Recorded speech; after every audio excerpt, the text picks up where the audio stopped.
Greater Hyderabad municipal corporation పరిధిని మరింత విస్తరించేందుకు కొత్తగా 27 మున్సిపాలిటీలను జీహెచ్ఎంసీలో విలీనం చేయాలని రేవంత్ రెడ్డి కేబినెట్ ప్రతిపాదనకు ఆమోదం తెలిపింది.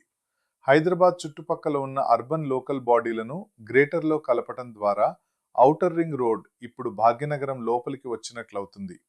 ఇదే విధంగా గతంలో కొత్తగా 13 మున్సిపాలిటీలను ఏర్పాటు చేసి 501 గ్రామ పంచాయతీలను విలీనం చేయాలని ప్రభుత్వం నిర్ణయం తీసుకుంది.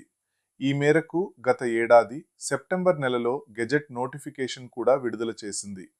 ఈ మార్పులతో ఇప్పటి వరకు 625 చదరపు కిలోమీటర్లుగా ఉన్న జీహెచ్ఎంసీ పరిధి దాదాపు 1400 చదరపు కిలోమీటర్లకు పెరగనుంది.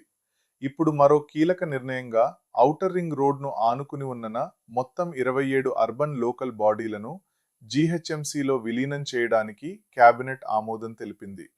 ఈ ప్రతిపాదనపై సమగ్ర అధ్యయనం చేసి వివరమైన నివేదికను అందించాలని తెలంగాణ ప్రభుత్వం ఆదేశించింది. ఈ నిర్ణయంతో గ్రేటర్ హైదరాబాద్ పరిధి రెండింతలు అయ్యే అవకాశం ఉంది. ఇది నగర భవిష్యత్తును కొత్త దిశలో తీసుకెళ్లే మరో కీలక మైలురాయి.